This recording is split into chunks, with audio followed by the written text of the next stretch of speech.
Hello friends, welcome back to my channel Quest for Knowledge. Today we are going to discuss all important 8 marks in business studies. So these all are the important 8 marks as you are going through. The first question is, management is a science or art? Let's discuss. Management is science because of several reasons. It is universally acceptable principle and it has a cause and effect relationship. Why? Because every action has a reaction. At the same time, in art it requires perfection through practice, practical knowledge, creativity and personal skill. So that is why management is considered as both art and knowledge. We must know some of the theoretical knowledge as well, some experimental knowledge as well, and along with that it is experimented. That is why it is both arts and science. By going through with this picture itself, you can make a proper note. Okay, like business studies, how you need to write the answer is like, जैसा समोसा है वैसी stuffing. Okay, 6 rupees का समोसा है तो 6 रुपये की stuffing, 12 रुपये का समोसा है तो 12 रुपये की stuffing. Like that you need to do, like that you need to study. Main आप उसको headings, you need to remember the headings and you need to do the stuffing. So how management is an art is because of the practical knowledge. Start writing, make a heading and then do the stuffing.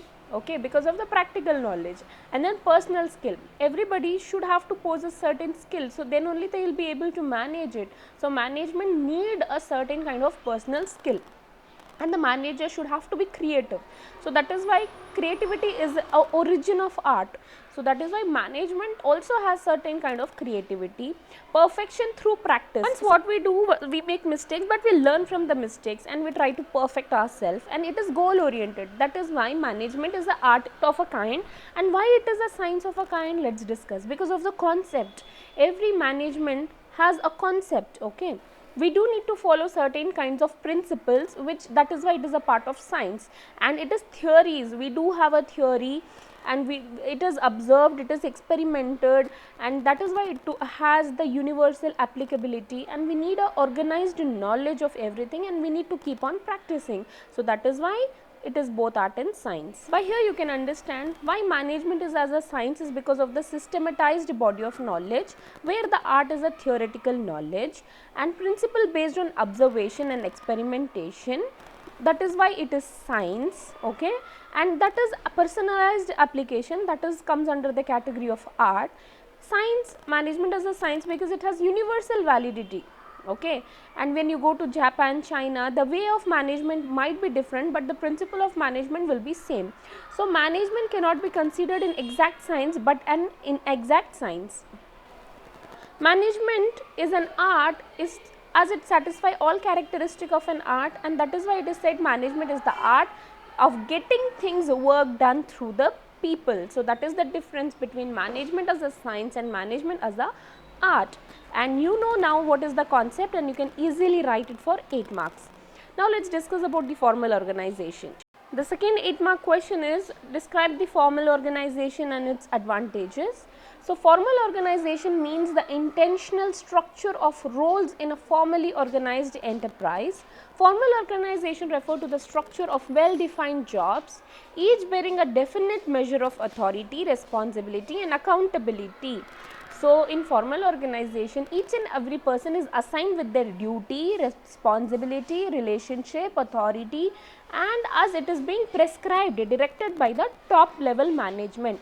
So formal organization is the inner structure and defined roles which every individual has to follow in a formally organized enterprise. Let's discuss the advantages. So here it is, the advantages is that because of the formal organization we can have optimum use of the resources. Why? Because every work is properly allotted, supervised, controlled, so we can avoid wastages, and there could be an optimum uses of even human resources also and material resources and everything. And secondly, job satisfaction. The way it is formal, people will able to satisfy themselves. And motivating employees, because of the formal organization, the employees will have a good environment, the employees will have good groups or departments to work on, and it will motivate them with the proper rewards and incentives. And facilitating management action. So the way the formal organization is, it facilitates the management to take proper action and to achieve goals. and we'll discuss the same advantages in detail. So, one is the systematic working. So, formal organization structure leads to systematic and smooth functioning of the organization. This is the first. Achievement of organizational objective. Formal organization structure is established to specially to achieve the organizational goals and objectives. No overlapping of work. In formal organization, all the work is properly allotted, divided among the various departments. So, there will be no confusion and no duplication or no confusion of work, no overlapping of work. Coordination means it's a structure where various departments work in harmony, and it will lead to a proper chain of command. So, formal organization structure clearly defines who need to be responsible to whom. So, superior subordinate relationship is maintained properly, so that the work is allotted to them is also properly fulfilled, and it gives more importance to work. After that, delay in action. So, the disadvantages of the formal organization is that it takes a lot of time, it is very time consuming, and it ignores the social need of employees. They mostly give importance to work, they ignore the need of an employee. After that, they only give importance on work only. That is a kind of advantages to one side, and but it's a disadvantage to the other side, that they give only importance to the work but don't understand the human relationships, creativity, talent, etc. So, what are the external recruitment sources of the external recruitment? Is first is the media advertisement. Through media, through newspapers, through the magazines, we come to know that the various jobs vacancies are available. Second is employment exchange. So, from one branch to another branch, or from one department to another department, they exchange. So, that also is possible. From one company to other company, they just exchange. So, that is employment exchange. After that, factory gate recruitment. So, from the factory, it's a factory gate, means on the spot recruitment. After that, casual callers, okay, through casual calls. And the most important is the campus placement, that after the immediate college, they select the students, the final year students, and after their exams and final exams, they get immediately they are being available for the jobs. After that, labor contractors, they immediately contact to the contractors for more labors. And walk-ins, so if you directly walk in for interview, that is also possible. E-recruitments means there are various websites and apps nowadays, like Apna app is there, Able Jobs, Naukri.com, where you can apply and where you can get the jobs, even where the company will look for the recruitment. And last is the management consultants. There are various consultant agencies who provide jobs. So, these all are the various sources. To the stuffing, it will be very helpful. So, the people joining on the recommendation, employment agencies like Naukri.com, etc. Advertising, through advertisement, and through direct campus selections, and contractors, and trying to hire unskilled labor and giving them training for the works like that, and going through with the list of applications, and going through with temporary workers as well. So, what are all the things you need to remember is that direct recruitment, casual callers, advertisement, employment exchange, placement agencies and management consultant, okay, and campus recruitment, recommendation of employees, labor contractors, advertising on television, web publishing, etc.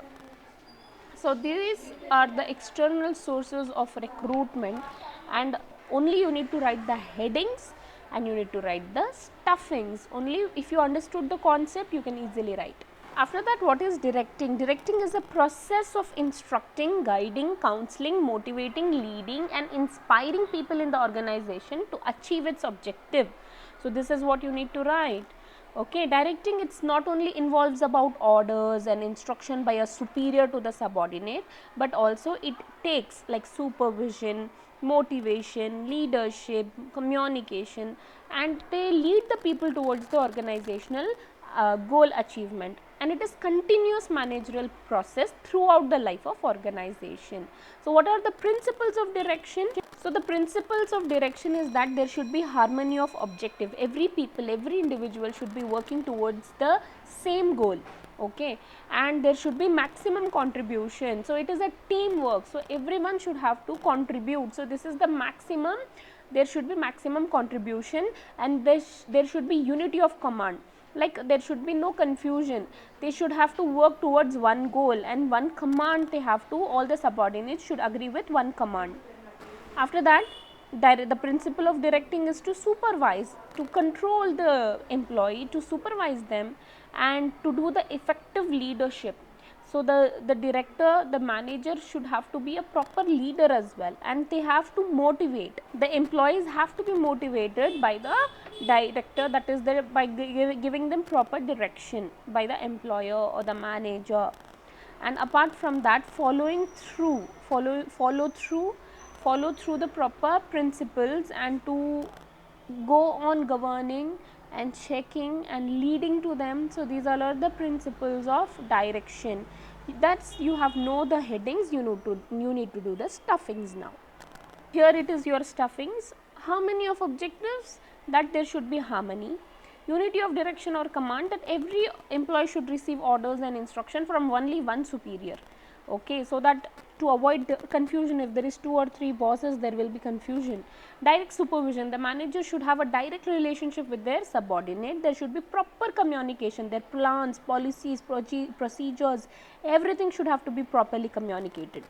Follow through is, direction is a continuous process, follow is necessary. So the management should watch whether subordinate follow the order and whether they have difficulties in carrying out the orders or instructions. So they have to follow through with that. So these all are the principles of directing. Know the headings and do the stuffings. This is the rules of writing business studies. Our next important question is organizing and importance of organizing. So organizing involves assigning of task, grouping of task into department, delegating authority, allocating the resources across the organization. Before a plan can be implemented, manager must organize the asset of the business to execute the plan efficiently and effectively. According to Kuhns and O'Donnell, it is grouping of activity necessary to attain enterprise objective and the assignment of each grouping to a manager with authority necessary to supervise it. So what are the steps in the process of organizing? First, we need to identify and divide the work, and we need to group the work, and then we need to assign the duty and establish a relationship of subordinate and superior. So these are all the importance of organizing. So importance of organizing, that first of all, it facilitates administration, because the process of organizing leads to systematic allocation. When there is a proper division of work, responsibilities allotted, that who and all is going to perform the various jobs, so it facilitates easy administration. Second, it encourages growth and diversification. Okay, why? Because every people know the clarity of their working relationship, so it encourages a growth also, and after growth the people, they can diverse into more better things. So when everything and everybody is properly organized and work is divided, tasks are properly assigned, so they can use the proper technology. So there is the optimum use of technology, optimum use of resources, no wastages. These are the importance of organizing. And organizing leads to the stimulation. It enhances more of the innovation and technology, and it also encourages good human relationship, and it ensures the continuity of enterprise and coordination. In simple manner, you can write also about benefits of specialization. Due to organizing, proper organizing, there will increase of productivity, there will be good performance, the repetition of work leads to specialization, clarity in working relationship. When you allot the proper task to the proper people, there will be clarity in work, optimum utilization of resources. Proper organizing will lead to proper adaptation to change also. They are ready to accept all the challenges. The administration will be very effective. Not only the organization will grow, a personality will also grow. Okay, the every people will can grow and develop themselves as a role with a great role and responsibilities, and there is a great expansion and growth for the overall organization. Now let's discuss towards the next question, which is top 10 leadership qualities. So the top 10 leadership qualities, first it's honesty and integrity. He should treat everyone with equal, and the leadership should be like honest and integrate. It means he has to go through with good cooperation. Second is the confidence, what you can wear. The best thing to wear is confidence. That is what a very good quality of a leader. After that, you need to inspire others. Okay, your quality should be like the people get inspired by you. Commitment and passion, so a leader will always be very passionate, and he'll always be the leader. He's the one who get your hands dirty. He knows the art how to get the works done by the other. And he's a good communicator. You must communicate. The leader should communicate their message effectively. Decision making capability, a leader will, the decisions taken by leader will have a very good effect on the people. He'll always profound impact on their people. After that, accountability, that the leader should be very accountable. Delegation and empowerment, the leader should empower the followers and delegate tasks to them. And a leader will always bring out new creativities and innovation, and leader should have to develop empathy with their followers. So these are the top 10 leadership qualities. You need to write down the headings and you need to do the stuffing. So do the stuffing according to the heading. Okay.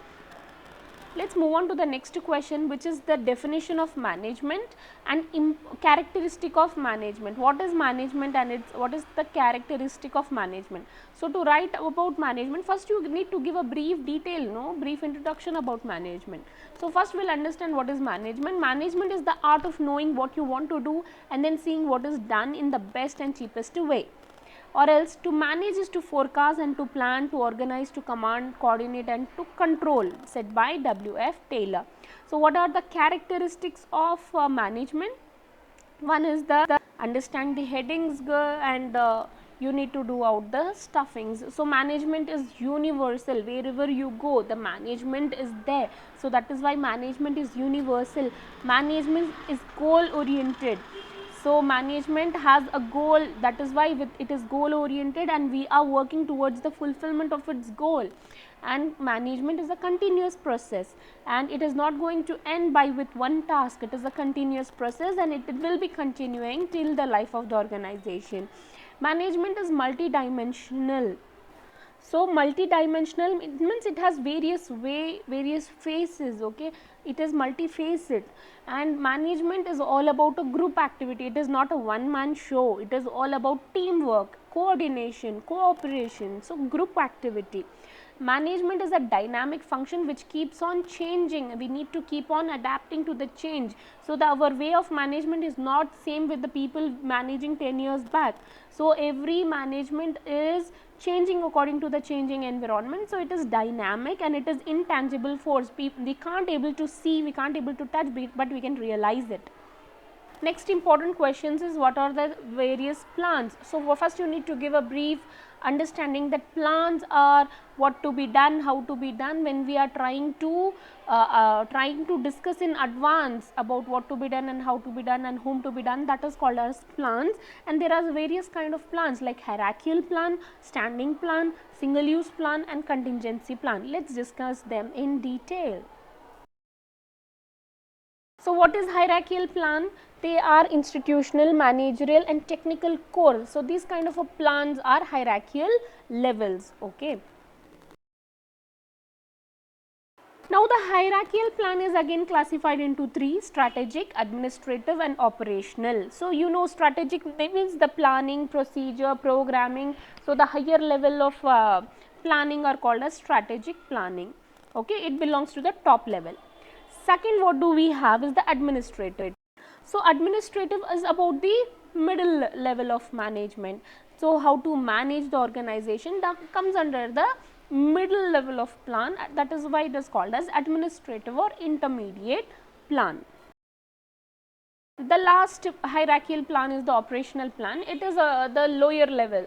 Okay, it is all about the doing the task and trying to accomplish it on time with the available resources and what and all to be covered day by day. So the day to day operation of an organization is considered as the operational plan. After that we have standing plans. Standing plans are, for example, manager may be facing the problem of late coming quite often. So manager design a standing plan to implement automatically each time an employee is late for work. Such is called as standard operating procedure. Like strategies, procedures, rules, not to come late, wear ID cards, these all are the standing plans. So what comes under the standing plan is the mission or purpose, because they are interchangeable and identifies the basic task of an organization for which it is created. For example, the mission of a university is to impart higher education. The mission of any companies to work together and grow together. So these all are the missions. So this comes under the standing plans. Under standing plans we have strategies also. Strategies are broad based standing plan which helps the determination of the long term objective of enterprise. Policies are most standing plans like guidelines for repetitive actions. After that we have policies. So policy also comes under the standing plans, okay, like what are all the limits, okay, which decisions to be made, what are all the limits to be followed, how to contribute, what is our objective, and these are all the policies comes under the standing plan. And after that we have rules, what to follow, no smoking zone.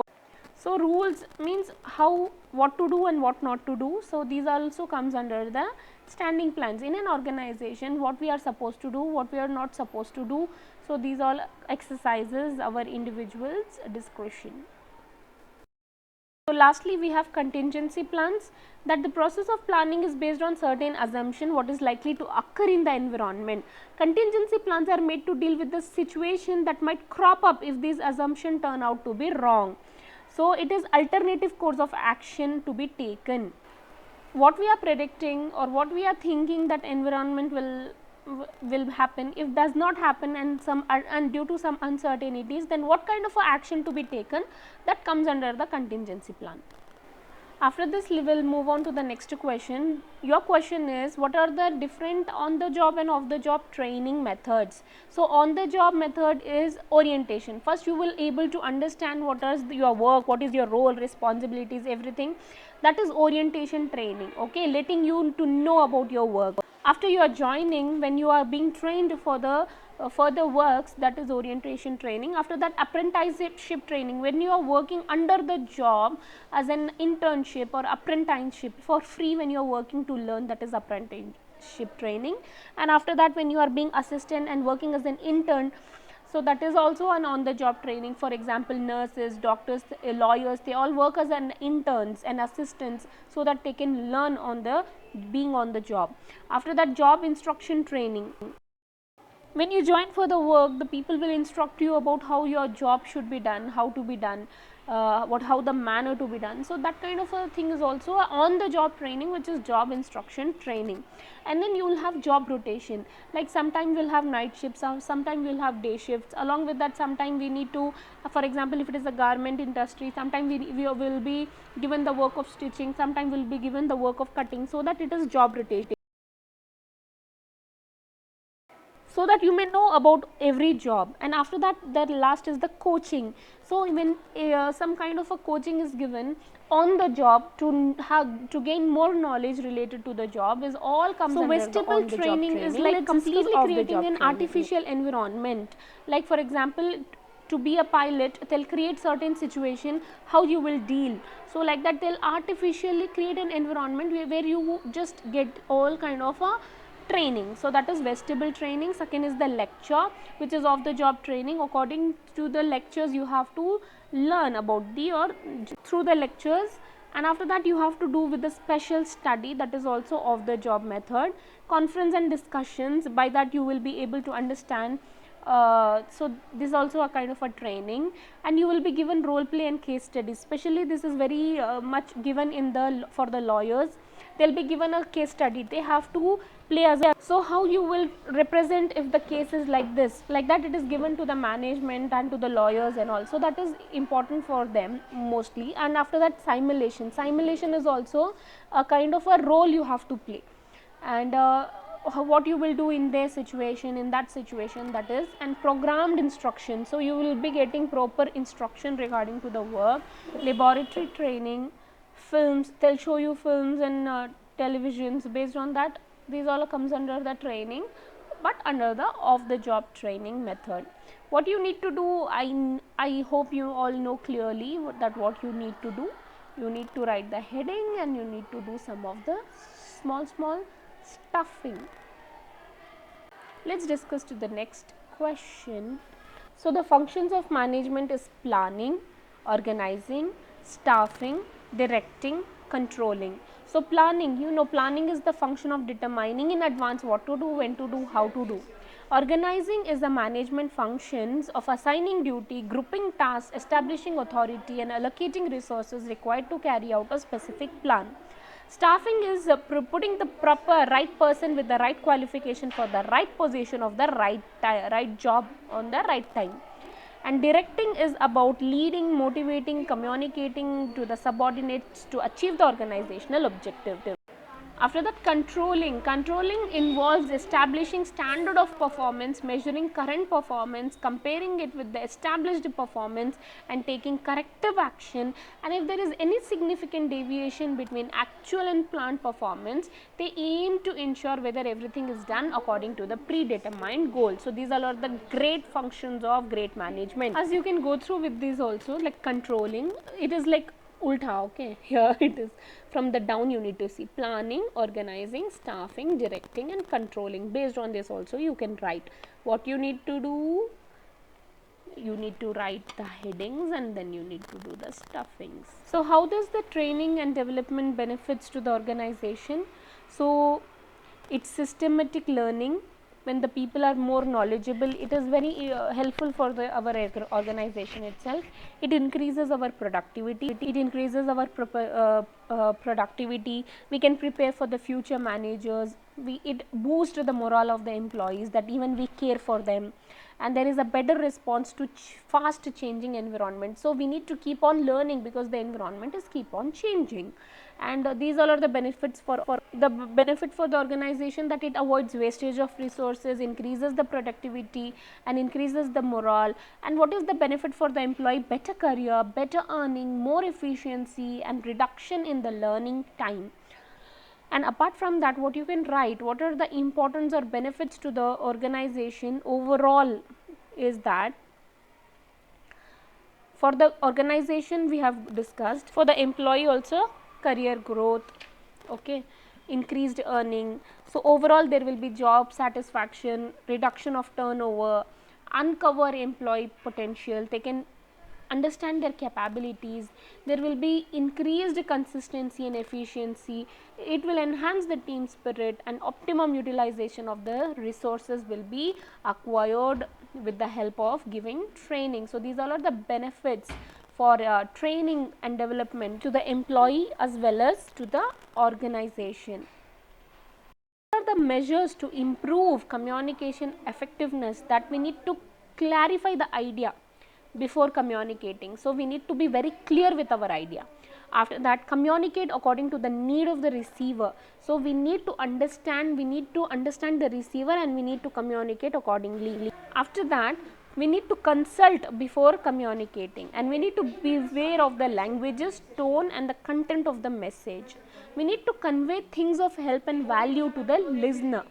It should be a helpful thing, okay? What we are trying to communicate should be helpful to the listener, and we need to ensure proper feedback from the listener as well. And after that, communicate for present as well as the future, and we need to follow up communication.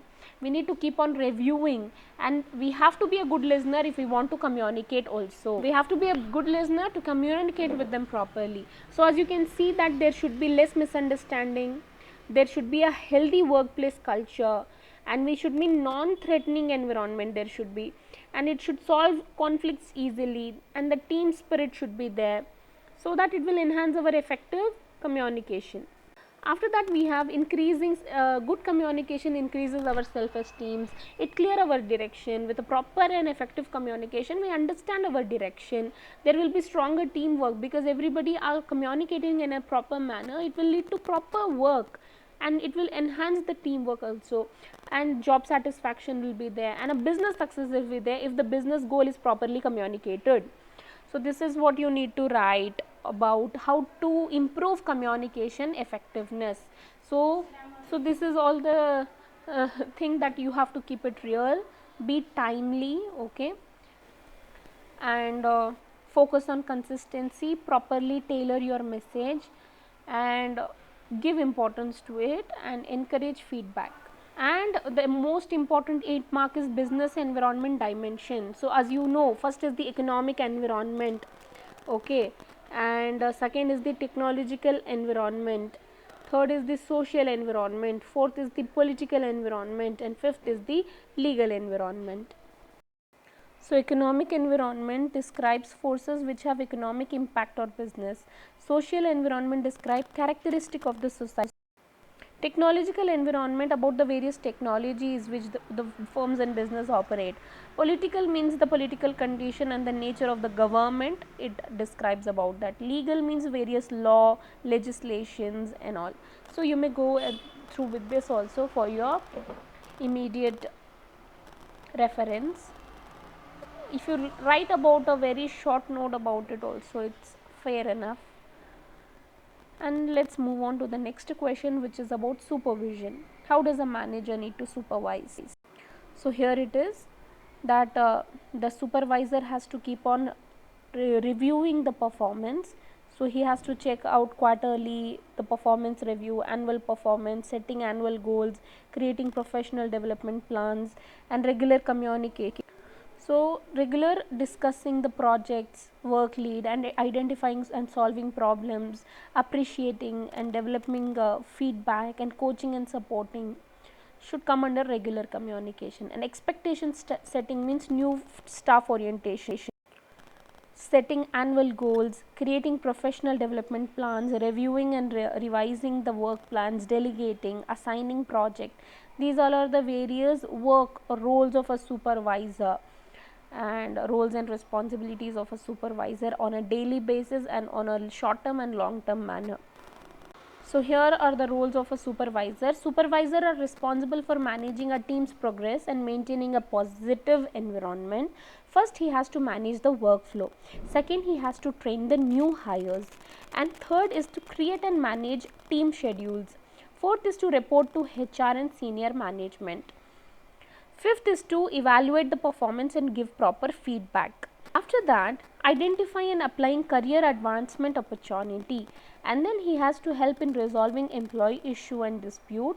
So these all are the supervisor's responsibilities and roles, and you all know how you need to write it and just understand if you be a supervisor how you will be performing it.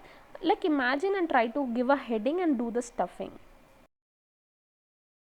The next important question is process of staffing. In that, first of all we need to plan how many human resources we need. After that we need to analyze about the job and the nature of the job, and we need to recruit, select, placement, induction, training and development, and then process performance appraisal, compensation and promotion and transfer.